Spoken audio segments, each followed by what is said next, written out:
Welcome to Round the Empire. I'm your host, Joanne Leon. Round the Empire podcast, listener-supported, independent media. Pitch in if you can, patreon.com/roundtheempire, paypal.me/aroundtheempirepod. Also, please like, share, and subscribe on YouTube. Kwiatkowski joins us today, and we discuss the treatment of Julian Assange and his reported torture and interrogation by U.S. authorities in Belmash prison in the United Kingdom. Also, the ongoing extradition hearing, and more. Lieutenant Colonel Kwiatkowski, U.S. Air Force retired, is a farmer, teacher, and a retired Air Force officer. She has degrees from Harvard, University of Alaska, and a PhD from Catholic University. Before retiring, she was a Pentagon desk officer who was in the building during the attack on 9/11 and worked for the Pentagon's Near East and South Asia Directorate, which dealt with the Office of Special Plans. Since retiring, she's become a noted critic of the U.S. government's involvement in Iraq and other aspects of foreign policy. She's a founding member of the Veteran Intelligence Professionals for Sanity, and she's the recipient of the Sam Adams Associate for Integrity and Intelligence Award in 2018 for her insider essays, which denounced a corrupting political influence on the course of military intelligence leading up to the invasion of Iraq in 2003. Karen has said that the role she played as a source for Knight Ridder is accurately portrayed in Rob Reiner's film Shock and Awe. She's also appeared in documentary films, including the one called Why We Fight. Karen Kwiatkowski is here speaking to us from Virginia. Hello, Karen. Welcome to the show, and thanks so much for coming on to talk with us. Well, hello, and thanks for having me. I'm delighted to be here. Karen, since it's the first time you're here, if you could just sort of introduce yourself to the audience a little bit, give them a little background. I'll do an intro. I'll record an intro that'll go before this with, a lot of details too. Mm-hmm. But, in your own words, if you could just tell us a little bit about yourself. Okay. Well, I'm retired Air Force Lieutenant Colonel, and I've been out of the military now for over 17 years. And I retired in the spring of 2003. I had under like public protest in a sense. I mean, that was when we invaded Iraq the second time with, on the charge on the false intelligence. It wasn't intelligence. It was political lies and propaganda.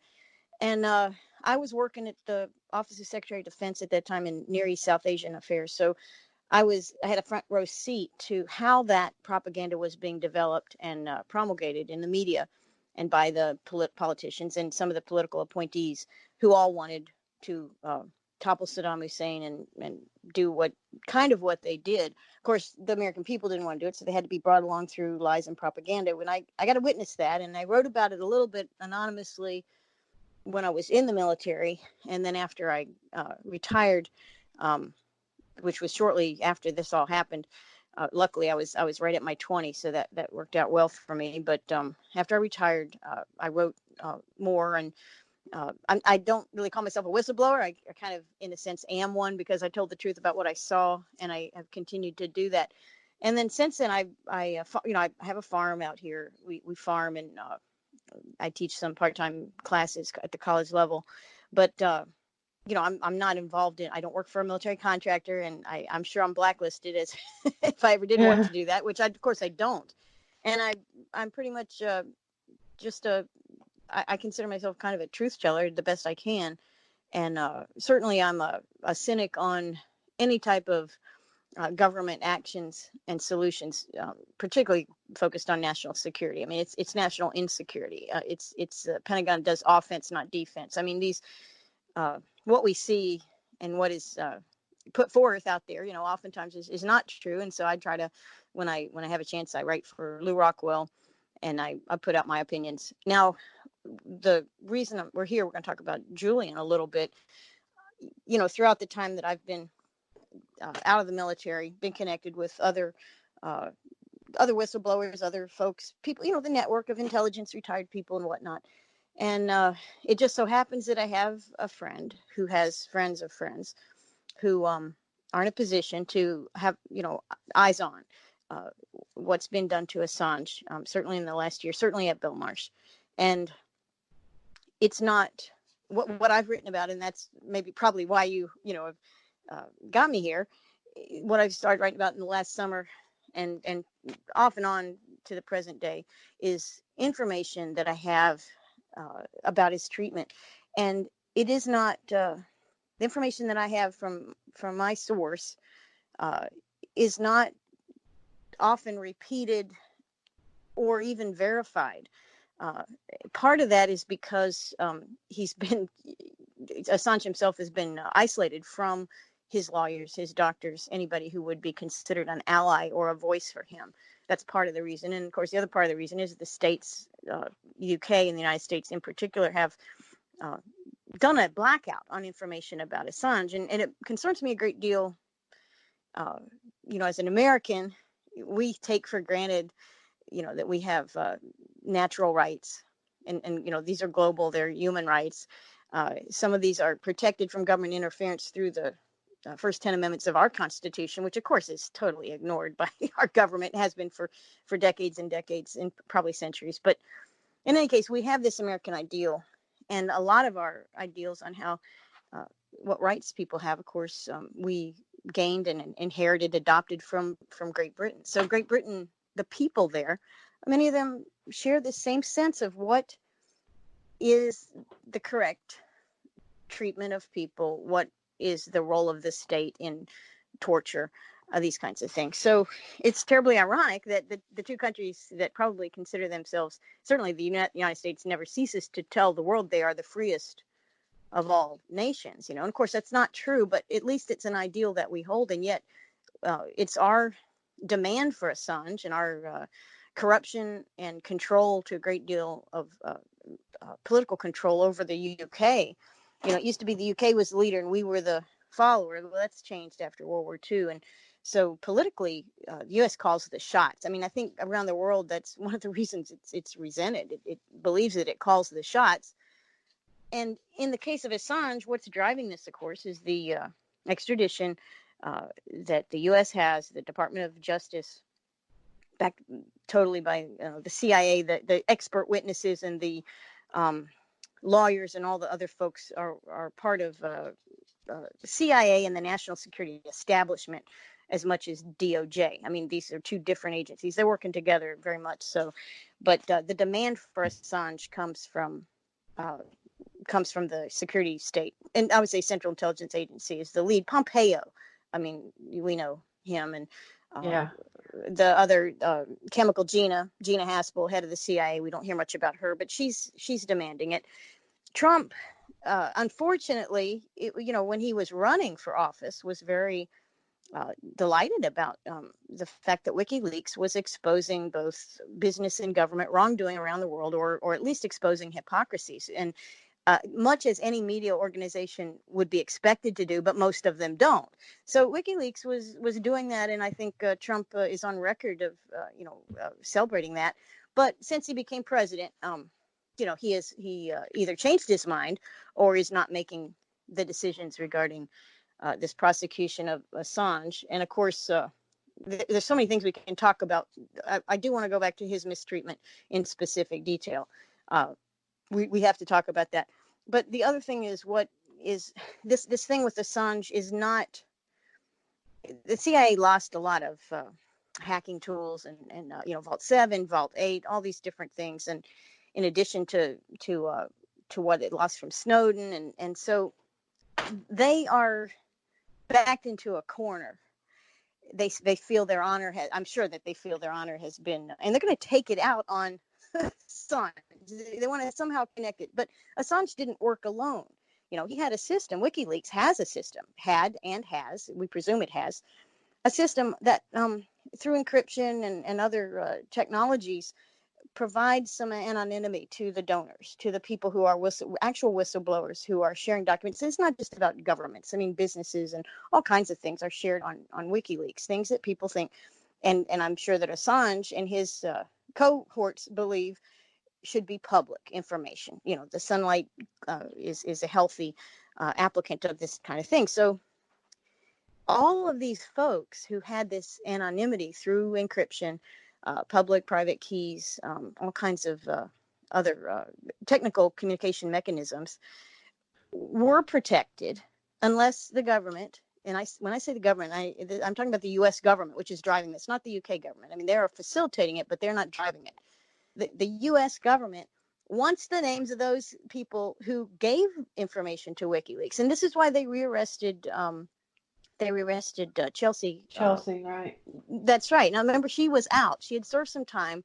She was submitted to a great deal of torture in the sense of isolation, and also drugs, also the kind of drugs, interrogatory drugs that the CIA uses and that many governments use.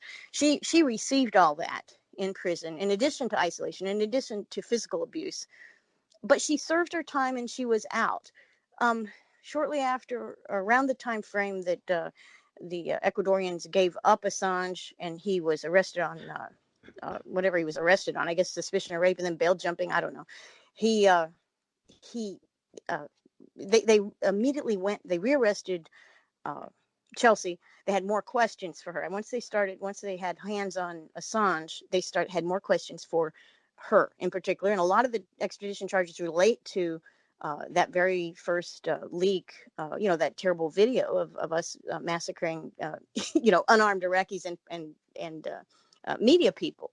The video I'm talking about. I do. You probably Yeah. can get that. That's kind of it. I mean, there was other things that Chelsea facilitated the release of, but that was kind of the one that people think of, and certainly embarrassed the U.S. government. And this was released, I think this was a 2004 video. We didn't see it till, I think, 6 or 7. So it was long afterwards. Collateral murder for collateral murder. Yeah, sure. Yeah, collateral murder video. Well, so in a sense, I say, well, she served her time. Chelsea had served time, but no, they got Assange, began interrogating Assange. Now they had information that they need to go back and make their case. And so they rearrest Chelsea, but she's not the only one that has been rearrested in 2019.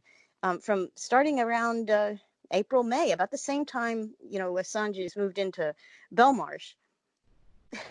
They are picking up all kinds of people. We're not hearing about these people. Many of them are in Europe, other places. They are arresting. And when I say arresting, snatch and grab, that will do. It's they're picking up people and taking them into various places where they can be interrogated. And how do they know who these people are? Some worked with Assange, and some of that was published. Some of the folks that worked with Assange who were arrested, we're not hearing much about them. There were several in Germany. There was a guy in Denmark.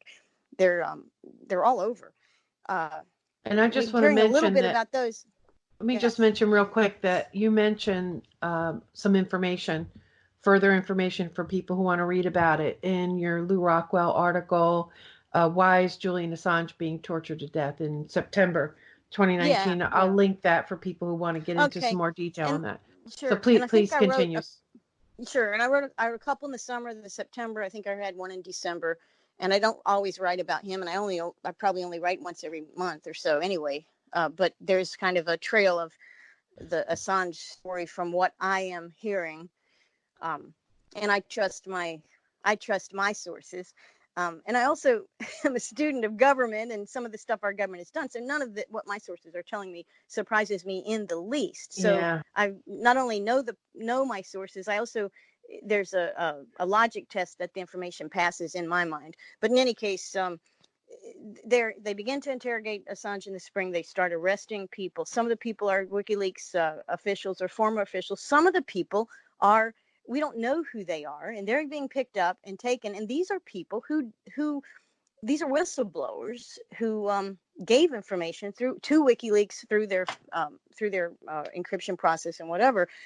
And so how do they know who these people are? Well, they know it because they have been interrogating with chemical interrogation, physical interrogation, CIA interrogators, with some overview of the British keepers, but it's mainly Americans who are doing what we've done in our black sites for, since at least 2001. But we've done it before then, and we're not the only country that tortures, but certainly we have developed and justified, rationalized torture since 9/11 in a very big way. And we have a huge network of cooperating countries around the world, in places like Guantanamo, which is U.S. territory, but not really for purposes of the Constitution, but it's this gray zone area where we're allowed to break the law and not be accountable for it. So anyway, Assange is undergoing this and has been undergoing this treatment.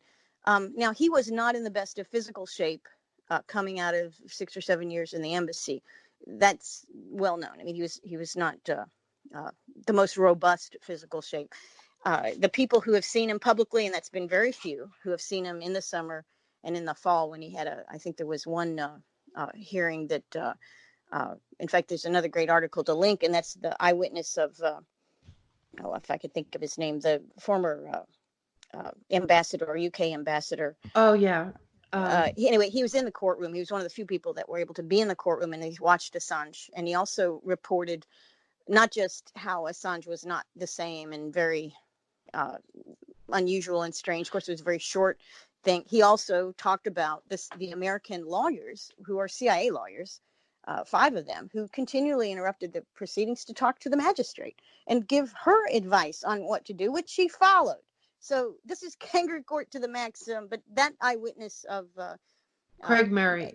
Yes, Craig Murray's eyewitness is fantastic, and that's one of the I think very legitimate observations of Assange, because he has been done. They've been doing it in video form, and shutting out visitors, and even, of course, we know, limiting his access to his lawyers, and not allowing him access to his own data. We know all this. Anyway, so what I understand and what I write about is that he has been creatively and brutally tortured through physical means, isolation, normal CIA methods, as well as chemical interrogation. They are treating him in many ways as a guinea pig for this kind of thing. The British government, of course, is keeping him there.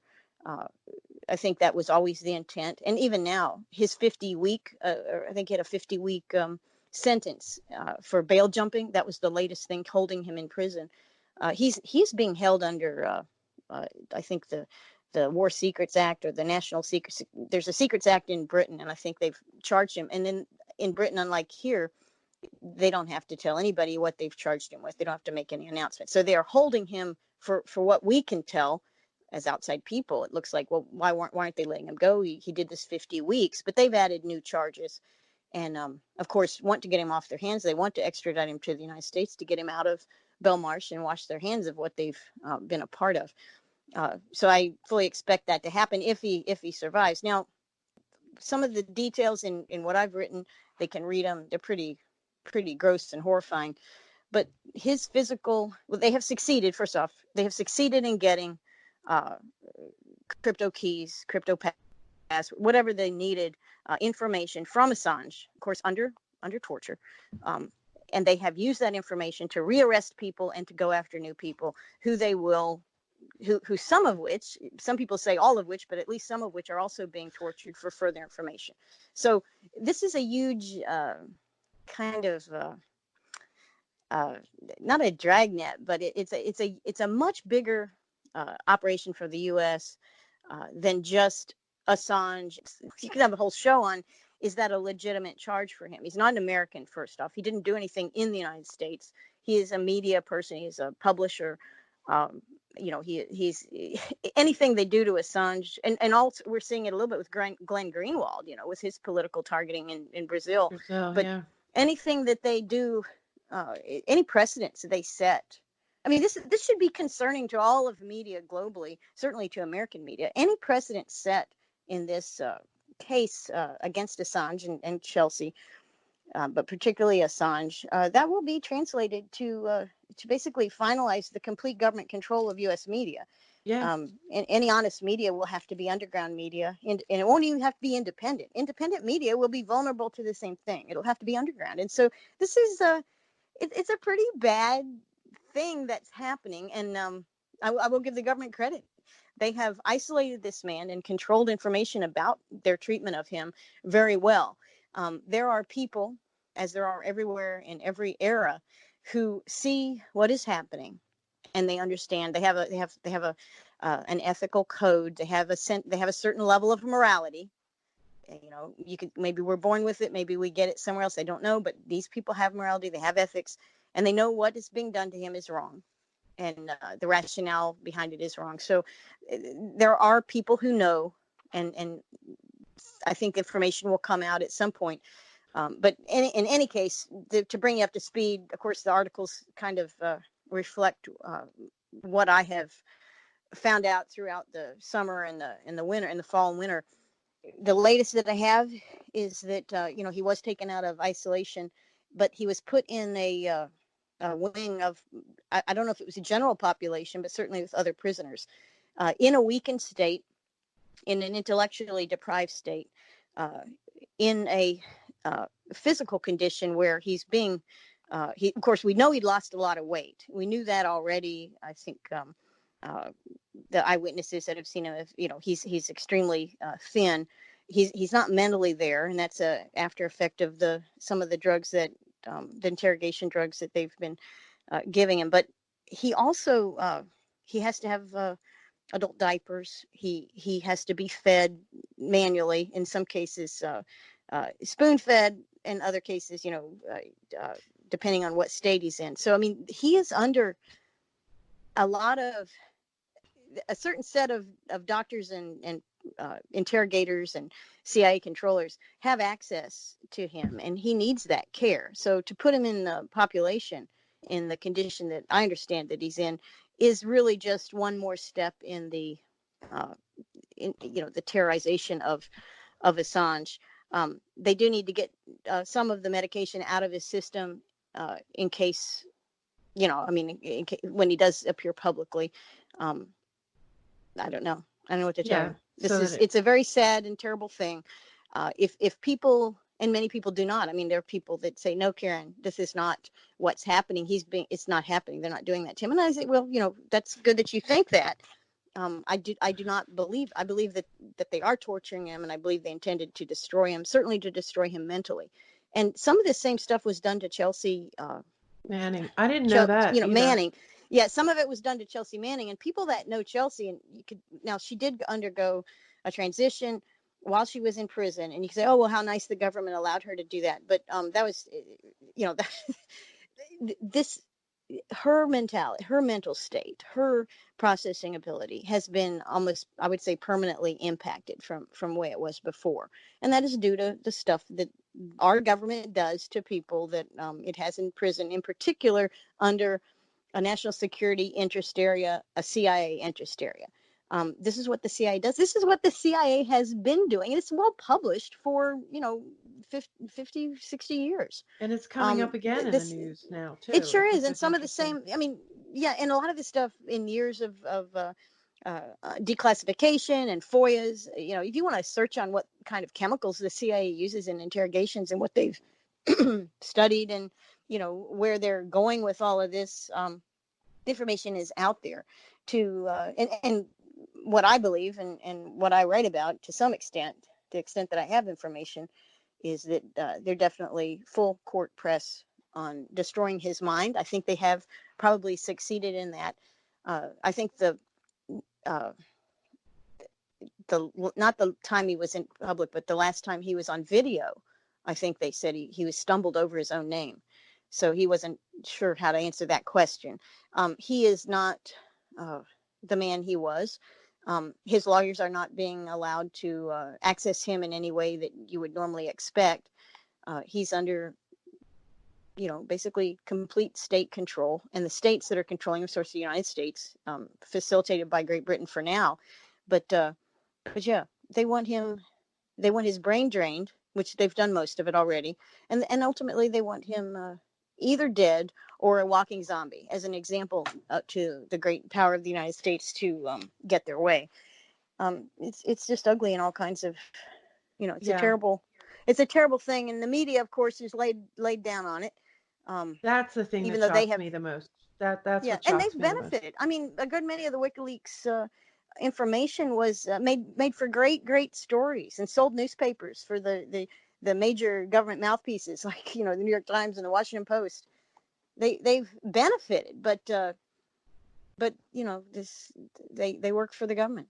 I mean, it's just Yeah. I know that sounds kind of crazy, but they don't take a paycheck from the government, but they take their orders from the government, and that's what is very unfortunate. So he has his lawyers who are, I think they're good lawyers. They're excellent lawyers, and they have I know at least one of the guys, and I think the whole team has had experience in defending people in this area of national security, or so-called espionage or whatever, dealing with the CIA counterparts. So I think the lawyers are experienced with this, but Yeah, there's some shady it's just things a about the terrible thing. lawyers too, but the reason why Mm-hmm. your story caught my eye was, um, and some of my friends can that this is there was some confirmation bias in it, because this is exactly what I expected them to do as soon as they Mm-hmm. had Julian Assange in custody.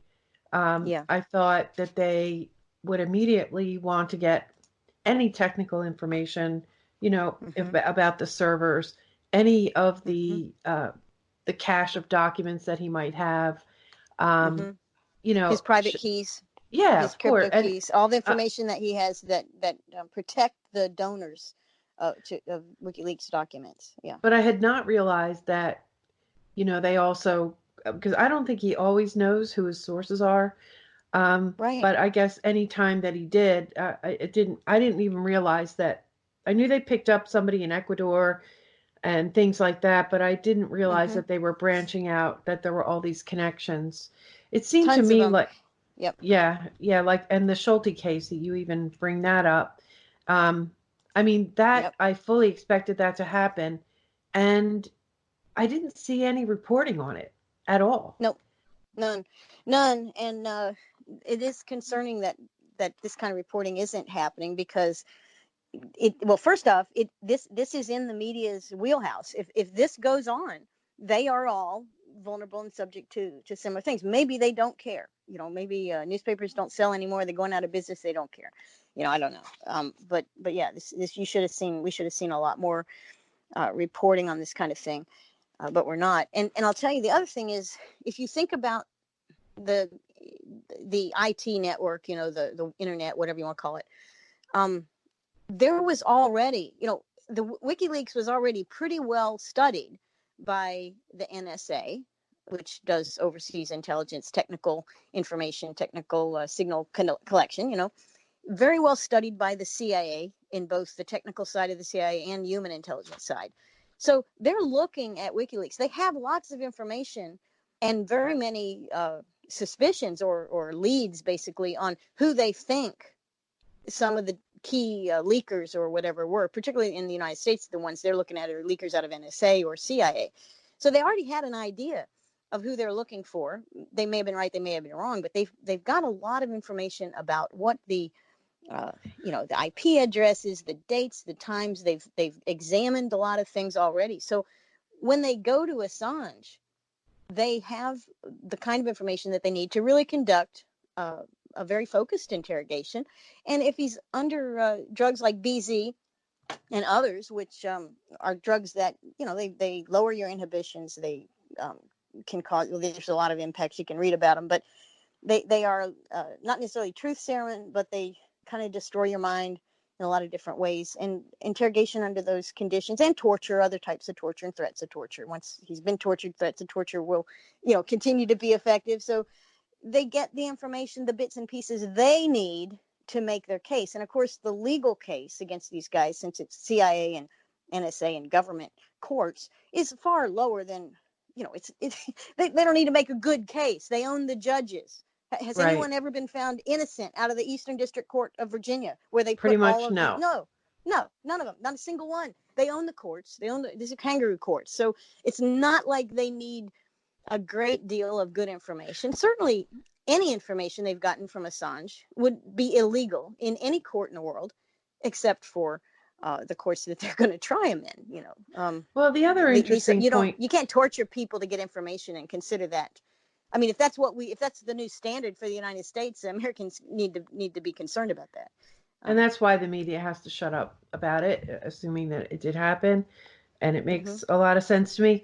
But now I'm sorry, I just forgot the point I was going to make. But oh well, it'll come to me. Um, Yeah. yeah, so I mean, it doesn't. If they got all the information that they needed out of him, and whatever, WikiLeaks is no longer a threat to them, and whatever they got their Hmm. sources. Yeah. Um, And but they've ruined his mind. He doesn't, in most of these drugs, particularly BZ is a good one because it, you don't have a memory of what, you lose your short-term memory, which is partly why his behavior in court has been uh, oh, okay, not and that very would good. It impacts his memory, both the memory of the interrogations, memories of torture, memory of everything, and then you combine that with physical torture, deprivation, isolation.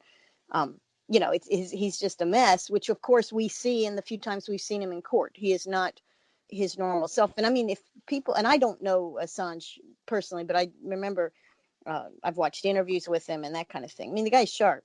right. He's sharp, and he has a strong, some would say, abrasive personality. He's very articulate. Um, that's not who we have now. We don't have that. We have a shell of that person. The latest that I have is that they're trying to put some weight on him in the because he is going to be seen in public. So Yeah, they're feeding him more, and he's off some of those medications to make sure they clear his system, just like the normal, you know, pot smoker or cocaine user or whatever tries to clear his system for the urine test. test at work, right? I mean, Yeah, sure, it's the same thing. The CIA is no better than a common thug anywhere else. So and he can't they're be trying to clear his declared system. as an incompetent witness. They have to, maintain the Well, yes, fiction that he's yes. a competent witness. And but what you're saying is Well, that I don't he may know. he may not They don't even have know. to. No, I mean, he's not going to be a competent witness anymore. And also, as a witness that was under interrogation, under torture, those, information you get under torture is not It's not reliable. That admissible. even the Yeah, CIA knows this. Well, it's certainly not admissible, but it's not even reliable. People will say anything, and right, this is a right. well-known kind of a counter to that thing. Like, well, we have a ticking bomb, we have to torture you. But it's like people will say anything under torture, so it doesn't really connect. um, they have, I mean, obviously they had a lot of suspicions about, they've been tracking WikiLeaks and trying to figure out for years and years since Manning's since the collateral murder tape was out. They've been on this, so they have lots of information.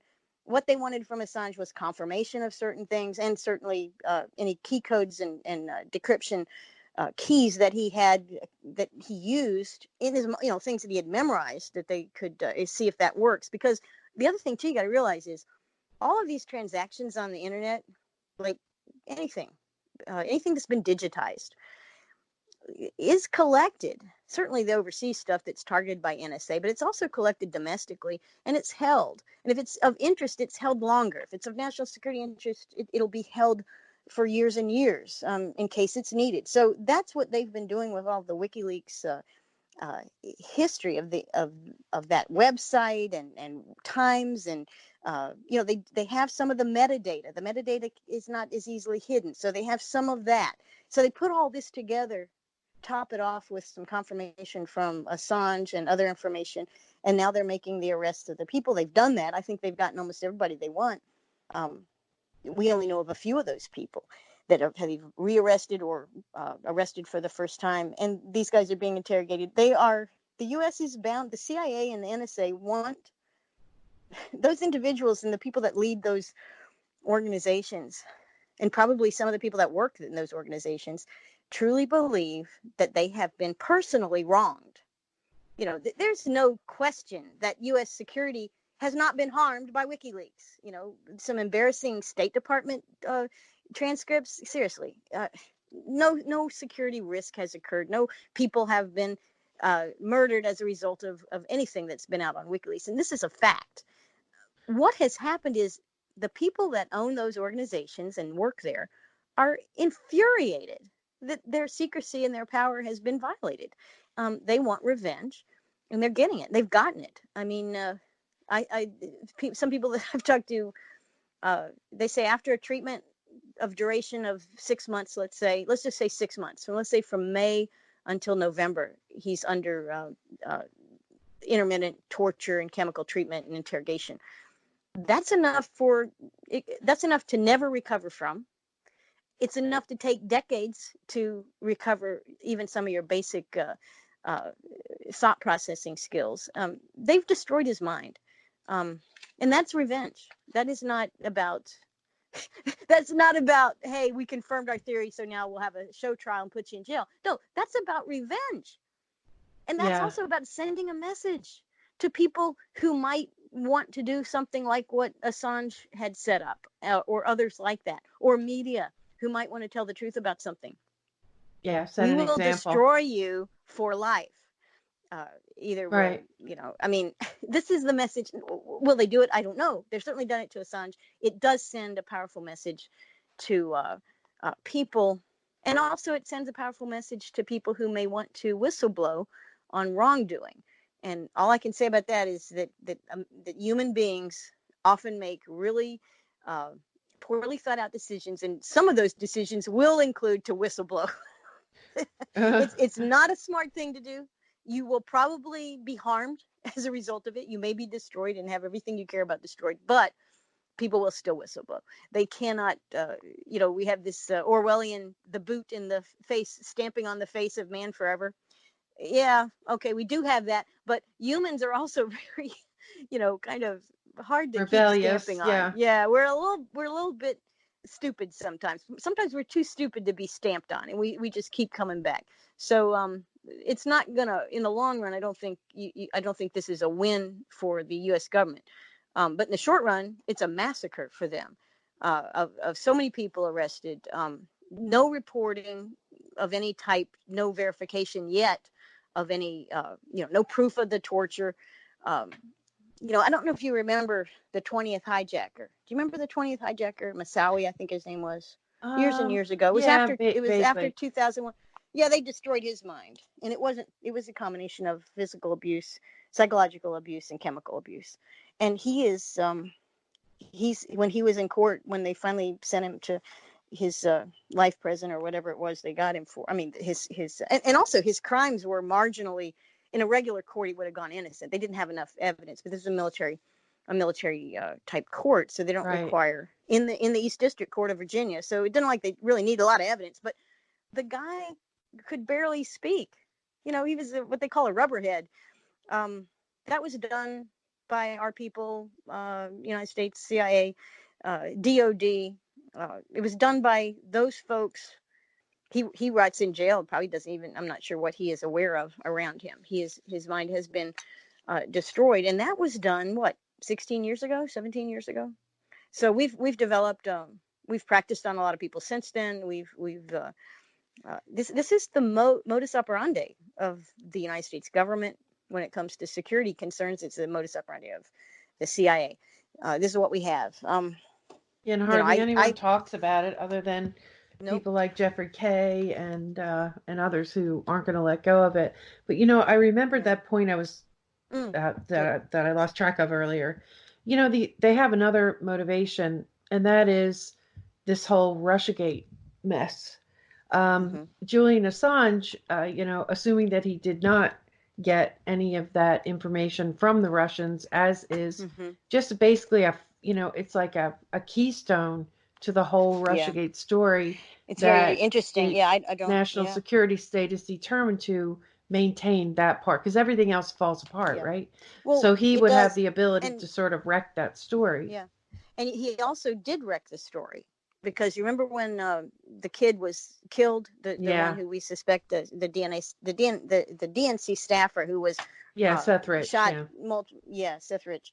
When that case, when that his very odd murder case, and we have had so many very odd murder cases in this area, but in that case, I think Assange tweeted or gave an interview and said, indicated, for not directly, but almost Yes. exactly after Seth was gone, that this was his source. His source was from inside the DNC. And this is the other thing. I tell you what, I saw this in the media, mainstream, relatively mainstream media, American media. I saw it just last week. Bill Binney was interviewed, and he talked about how President Trump had asked Pompeo 2 years ago, 2.5 years ago.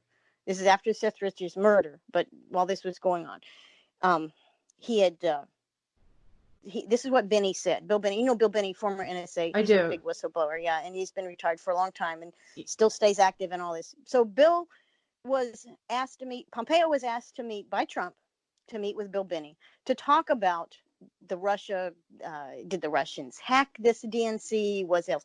And Benny had already been, Benny and some of the other people, retired analysts, had and technology, NSA type people, because that's where Benny comes from. He comes from the mathematical world. So the NSA, I mean, that's where he worked for his career. They looked at the actual kind of technical data transfer. If it had been hacked, what would have it looked like, and what did it look like? And they confirmed, and Bill Benny told Pompeo and explained to him in a lot of detail how this was not a hack. This was a download that needed a human. Yeah, he There certainly would be a cast human to. Yes. doubt on it. Yes. It's not quite as solid as some people will portray, that they Right. confirmed or anything like that. They Yep. just, Well. their Yeah. analysis cast enough doubt on the official story that it really should be looked at Yeah. again. It should be. Yeah. It should be looked at again for sure. And Benny's complaint that I read last week in this article, interview, or whatever, related to the fact that Pompeo never shared any of that information with anybody else in the administration, Oh, including okay. Trump. And Trump is the one who had asked Pompeo, who supposedly is Trump's friend, which I don't know about that, but um, anyway, Yeah. they're probably Yeah. both criminals, but I don't know if they're co-criminals. Right. Right. Yeah. I Anyway, mean, but yeah, it hadn't, so there's so much out there. Yeah, yeah, there's I this, know. and again, we have to have an enemy, right? Because this country, this modern empire of the United States, post World War II empire, this petrodollar empire, with how many we spend, if you count the CIA black budget, normal budget, and the Pentagon budget, which includes the NSA budget together, you're talking $1.5 trillion a Yeah, more year than a budget. trillion. Yeah, so that's what our normal budget is. What, four? We borrow $1 million, we take in 1.5 of that goes to the national security state. That didn't count Homeland Security, which also gets money. So if this is what our government spends its money on, this is its heart, its heart and its lungs. Um, this is extremely important to have enemies to rationalize. So we pick on China intermittently. It's very difficult sometimes to pick on China because we depend on it trade wise so much, Yeah. and market wise so much. But Russia, um, Russia's economy is small. Its military is small. It's not ineffective. It's not an ineffective military. Um, but Russia is the perfect foil, and so we Yeah. kind of, and plus people. You think about even the retired people who vote. Of course, anybody over 65, right? They vote. Many of them remember the Cold War when the Soviet Union was the enemy. Well, we can study that, and there's a lot of propaganda there. But the Soviet Union was the enemy. Now it's Russia's the enemy, and so it's a very easy sell to many of the people in this country who vote. So Russia remains important until those folks die off. And actually, this Russia gate situation, this Russia hacking thing, is a beautiful way to reinforce whole new generations into Yes. hatred of Russia. Now, Russia's economy, I believe, is like 3% the size of the United States. It's really small, a sliver.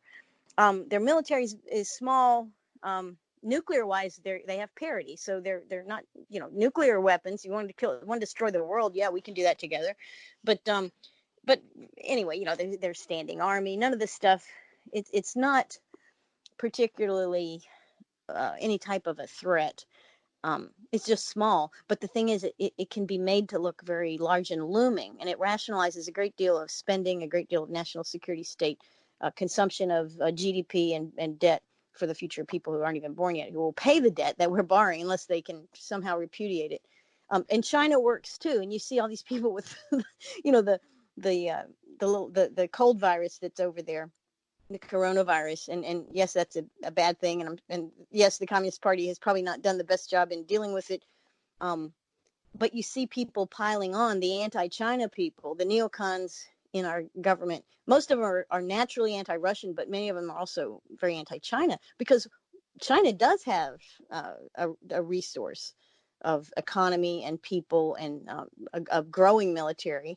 Uh, And the alliance of the two now is a credible if threat. sure, if we could get that going, my God, we could get from 1.5 trillion a year. We could probably make it 2 or 3 trillion a year.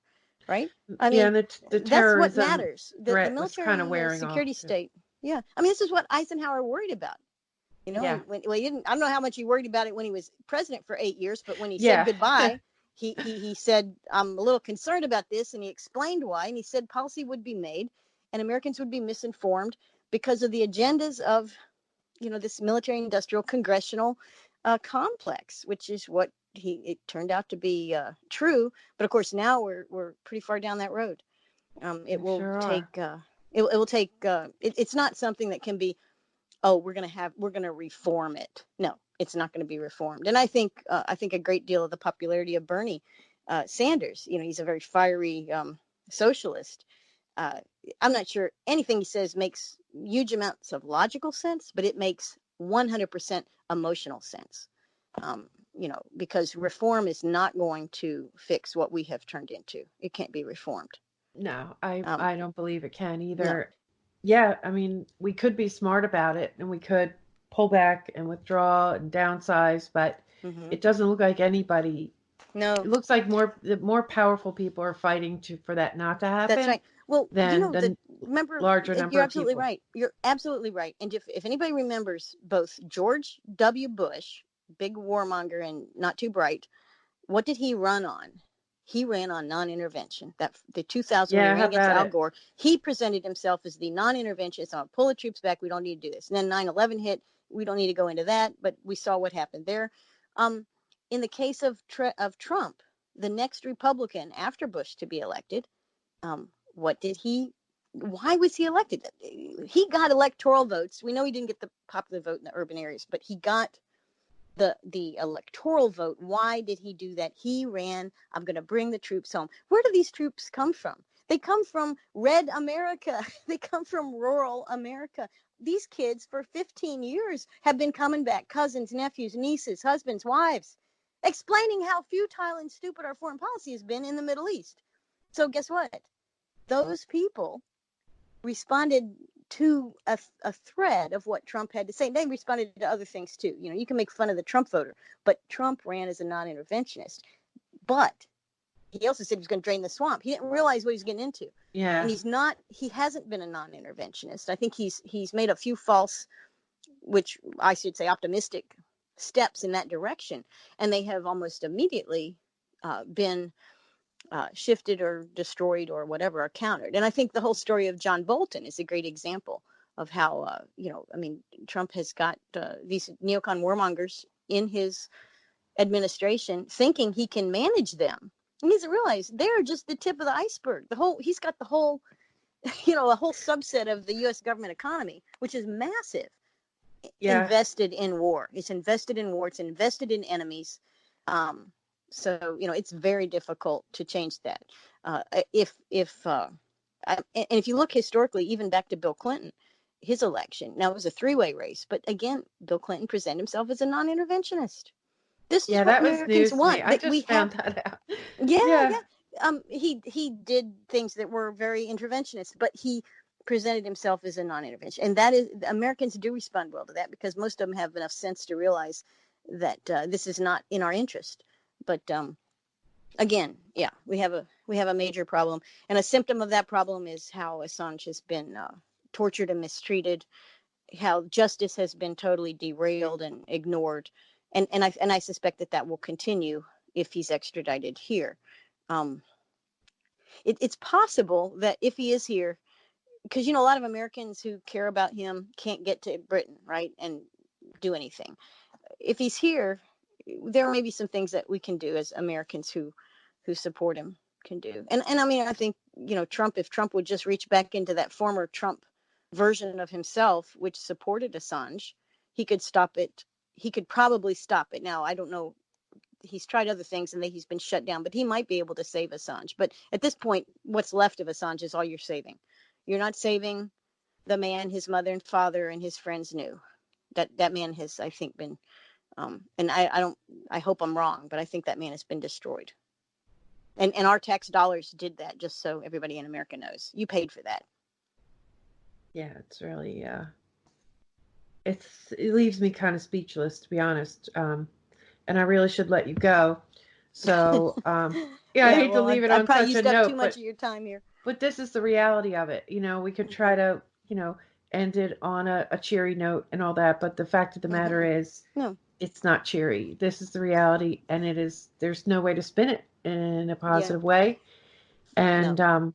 this is I just think the way it the is. one lesson, the lesson we can take from it is, here's a guy who hasn't harmed anyone, is not an American, didn't come to America and do anything harmful in this country. So if he is this vulnerable to the treatment that he's getting, and he's a, he's an Australian, he's a member of our so-called friendly community. This is how we treat him.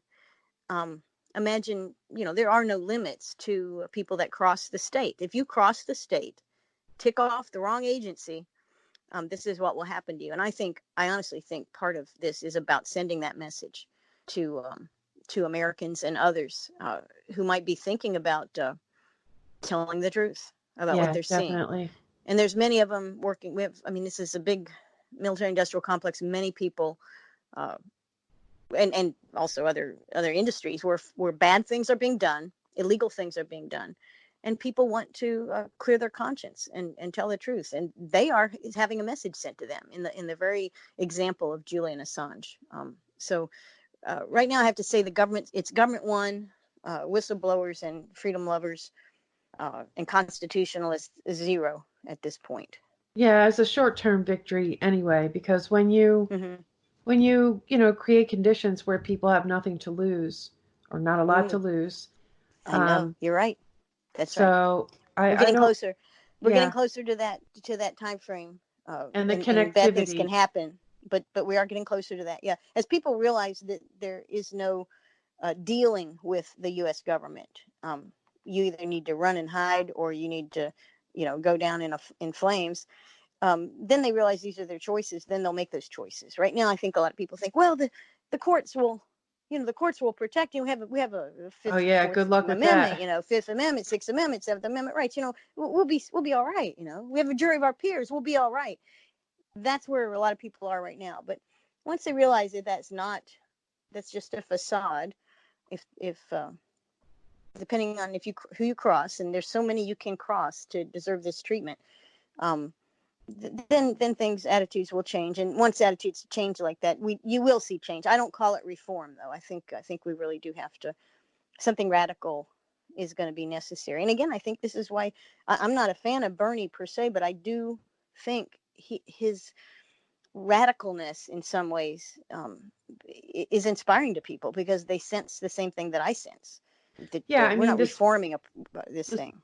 the spirit of it. I am Hmm. a Bernie Yeah, the supporter. spirit of it. I was Oh a yeah. Tulsi Bernie would have been Oh, my me too. my We see what they my did to choice, her, but right? Yeah, yeah, you saw what they yeah. did to Tulsi. Oh yeah, I did. Um, they can't tolerate that kind of thing.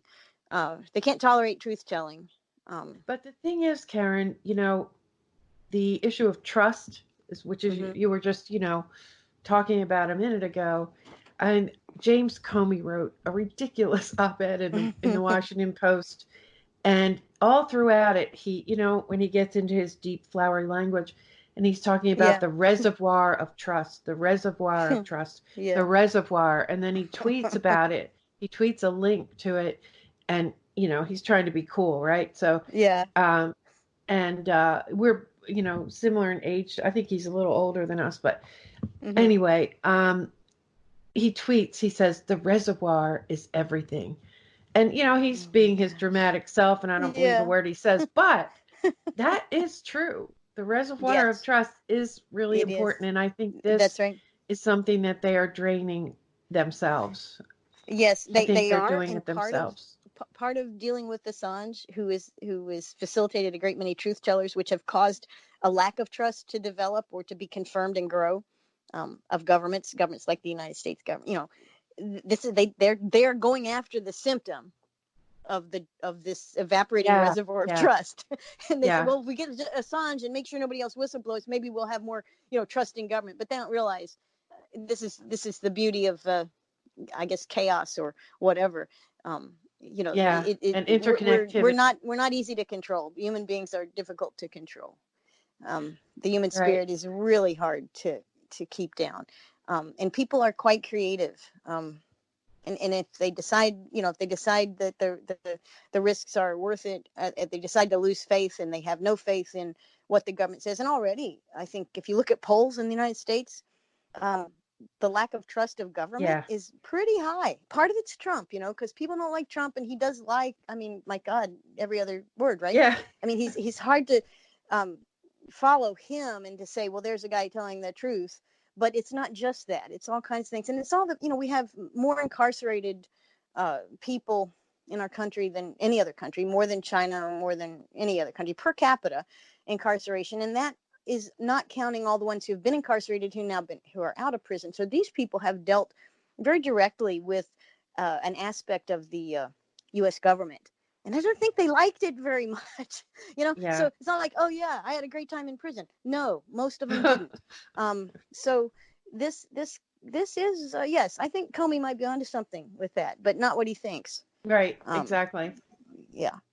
All right. That's Well, interesting. I remember seeing that op-ed when he came out with. Yeah, that's.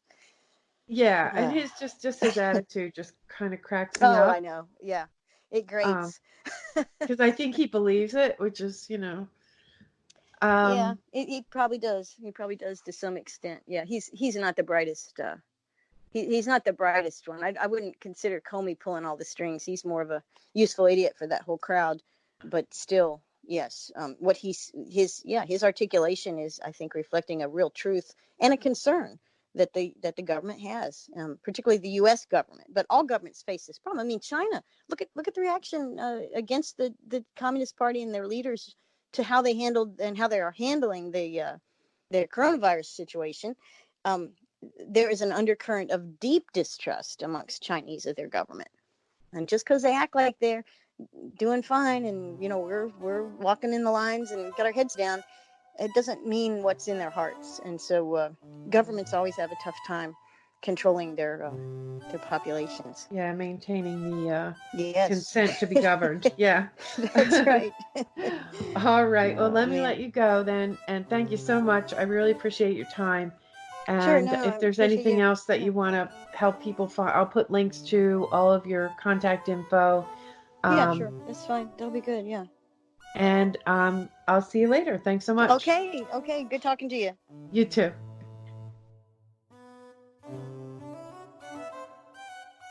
Thank you for listening. Special thanks to Karen Kwiatkowski. Follow Karen on Twitter at Karen4the6th. That's Karen number 4 THE number 6 TH. Find her work at LouRockwell.com, Consortium News, and American Conservative. The Around the Empire podcast, independent media, and your support's really important. Pitch in if you can, patreon.com/AroundTheEmpire, paypal.me/AroundTheEmpirePod. You can find the podcast and lots of ways to listen to it. Find it on any mobile podcast app or on the website aroundtheempire.com, on Patreon, or on YouTube. And if you're listening on YouTube, please like, share, and subscribe. Follow on Twitter at Around the Empire, and we'll see you next time. Take care, everyone.